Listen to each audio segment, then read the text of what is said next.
Olá, eu quero falar com você hoje sobre quem você pensa que é. Meu nome é Gilberto Chaves e hoje nós vamos falar sobre a forma de você pensar. Uma das coisas mais impressionantes do mundo, você já deve ter ouvido frases, muitas frases falando de pensamento. Tem uma que é a frase mais famosa, talvez a respeito de pensamento, né? De penso, logo existo, né? Então, mas não quero entrar no tema dessa frase. E tem outras frases que vão dizer assim que como você pensa, assim você é. Eu roubei uma palavra dessa frase, porque eu não quero entrar no como você pensa no seu corpo. Senão, assim você é, eu quero falar dessa frase aqui. E uma das coisas que é importante que você saiba nessa descoberta, né, no caminho de você analisar os seus pensamentos, nesse caminho, que os seus pensamentos vão determinar quem você é, o estilo de vida que você vive, aonde você mora. Os seus pensamentos é que vão determinar tudo isso. Mas, a menos que você tenha um choque que compare como você pensava, e esse jeito era diferente do jeito que você pensa hoje, a menos que você tenha esse choque, você não vai conseguir perceber a mudança do pensamento dentro de você. Então, se você veio, por exemplo, numa vida que veio crescendo, e você atingiu essa coisa chamada sucesso, dessa forma, você não consegue perceber, porque é como se o seu pensamento ele tivesse mudado pouco a pouco. Então, é como um hábito que foi sendo criado, você não percebeu. Mas no meu caso, eu morei na Califórnia, não na Califórnia, nos Estados Unidos, mas na Vila Califórnia, zona leste de São Paulo, e eu me lembro ainda de como eu pensava quando eu morava lá, eu me lembro disso. E eu consigo comparar a forma que eu pensava quando eu morava na Vila Califórnia e a forma que eu penso hoje que eu moro em São Caetano do Sul. Então, são dois lugares geograficamente diferentes, mas que estão separados por uma ponte. Daqui eu consigo olhar lá no final e ver lá a região da Vila Califórnia, ela está um pouquinho mais para cá, mas eu consigo olhar e ver. Então, geograficamente estão muito perto, uma ponte separa São Caetano da Vila Califórnia. Então, não é uma questão geográfica. Mas o que mudou? Quando eu consigo olhar esses dois momentos, qual é a mudança que eu percebo? Em primeiro lugar, e isso que eu quero compartilhar com você, é que quando eu morava na Vila Califórnia, eu tinha poucas escolhas. É como se eu não tivesse ou o direito ou a possibilidade de exercer tudo aquilo que existia na vida. Para começar, eu achava que existia pouco na vida, porque eu conhecia emprego, as empresas, os empresários que eu conhecia ali na Vila Califórnia, era quem tinha um açougue, que para mim era o cara mais rico do bairro, ele inclusive era meu amigo, na verdade os pais dele, né, eram os donos do açougue. Tinha também o dono da padaria, esse português, e aí o português no bairro principalmente, ele vira uma figura caricata, porque ele é estranho, né, ele tem uma fala diferente, ele veio de um país diferente, então ele vira uma figura caricata, então você também pode justificar a riqueza dele a partir daí. Tinha um outro rapaz que ele tinha uma fábrica de móveis, né? Ele tinha uma fábrica de móveis, ele também era rico para esses padrões que eu estou dizendo, mas a gente não conseguia entender também qual era a riqueza dele. Eu, felizmente, não tinha essa ideia de que quem era rico era ladrão, então eu achava que para você ser rico, você tinha que ter ou um bom emprego, ou ter sorte, sorte de ser contratado por alguém, e alguém que te alavancasse a carreira. Aí, seja lá se fosse puxando o saco, você ia crescer dentro da empresa. Então,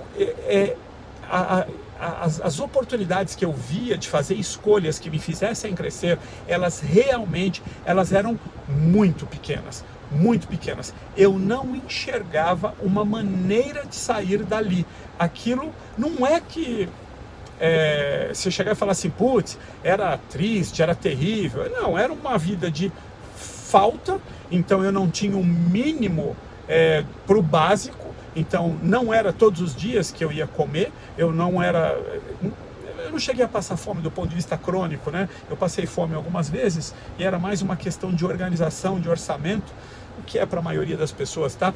Mas do que realmente falta de recurso, né? Então, mas existiam refeições que eu só tinha um arroz, um ovo, pão duro. Então, era uma vida de escassez. Então, faltavam para as coisas básicas, tá? Mas eu não cheguei a passar fome do ponto de vista crônico, né, de ficar dias sem comer, por exemplo, né, então não chegou isso a acontecer comigo, mas fora isso tudo aconteceu, passamos muita necessidade,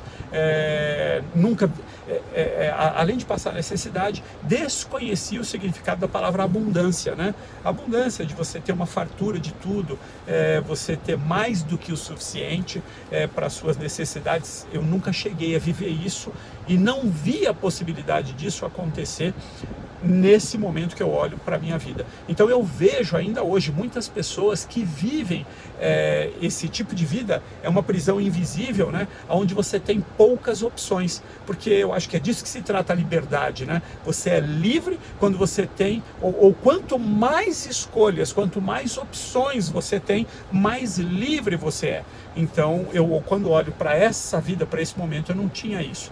Mas à medida que eu mudo a minha forma de pensar, eu me disponho a isso, e eu tenho que dizer que isso vai ser muito difícil de você fazer, porque aquele mundo que eu vivia, aquela forma de pensar que eu trazia comigo, fui eu que criei. Apesar de ser ruim, eu era apaixonado pela minha criação. Eu não estava pensando em me matar, eu não estava pensando em roubar para mudar de vida. Eu achava que aquela era a vida.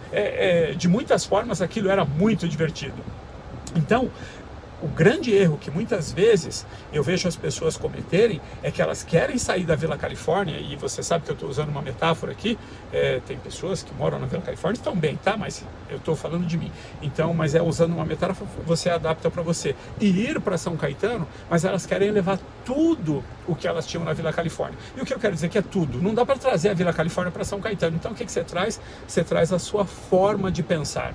É isso que vai fazer a diferença de como você vai, se você vai fazer a mudança ou não. Eu estava aqui pensando, né, e é curioso, eu acho que eu vou deixar esse exemplo para um outro dia, porque tem um exemplo mais apropriado para eu usar aqui na questão da mudança do pensamento. Por quê? A maior luta que você vai enfrentar para mudar os seus pensamentos, primeiro, então, é a paixão. Você é apaixonado pelo mundo que você criou, mesmo que ele esteja errado. Além de que, você criou hábitos, e esses hábitos são como cabos de aço, que trouxeram você até onde você está na sua vida hoje, tá? Goste ou não, esses hábitos que você criou, eles trouxeram você. E se eles são cabo de aço, como você faz para mudar esses hábitos? Então eu tenho que dizer para você, você vai ter que trabalhar duro, vai te dar trabalho. E o que você vai ter que fazer? Um pouco por vez. Estabelece uma meta, seja para 2019, seja para o resto da sua vida, e faz um pouco todos os dias. Você não vai mudar de repente, porque você pode de repente tomar a decisão de que você vai chegar lá, e você não vai mais mudar de ideia a respeito de chegar lá. Mas que você não vai chegar lá hoje, se você está começando do ponto zero hoje, você não vai chegar lá no ponto 100 hoje, né? Esse é um processo. A decisão, ela não muda, mas o processo, ele tem um caminho, ele tem um tempo, ele tem uma jornada para acontecer. E eu espero de verdade que esse seja o grande milagre que você esteja vivendo hoje, que você tome a decisão que eu tomei, a decisão de que eu ia sair da Vila Califórnia, eu ia construir uma vida abundante. E agora, eu quero dizer assim uma coisa para você, é maravilhoso viver a vida assim, quando você sabe que você tem opções, quando você sabe que você tem uma infinidade de oportunidades. Você olha para todos os lados que você olha, você vê possibilidades e oportunidades, e você tem até que abrir mão de algumas ou muitas delas, porque você não consegue dar conta de tudo. Mas eu quero dizer para você que se você estiver pronto, né, para mudar a sua forma de pensar, se você estiver pronto, mudando a sua forma de pensar, você vai mudar a sua forma de ver o mundo. E quando você mudar a forma de você ver o mundo, eu tenho que dizer uma coisa para você: quando a sua mente for aberta, quando seus olhos forem abertos, eles não conseguem se fechar novamente. Tem aquele ditado lá, que aquilo que você vê não dá para desver. Não é um ditado, é uma coisa mais da meninada nos dias de hoje, né? E quando os olhos forem abertos e você vê esse novo mundo, esse mundo de oportunidades, você não vai conseguir fechar de novo. Tá pronto para fazer essa mudança, mudar um novo jeito de pensar? Começa com uma decisão. Se você estiver pronto para tomar essa decisão de que você vai mudar e não vai voltar atrás na sua decisão, eu quero garantir para você que o melhor ainda está por vir. Nos vemos em breve.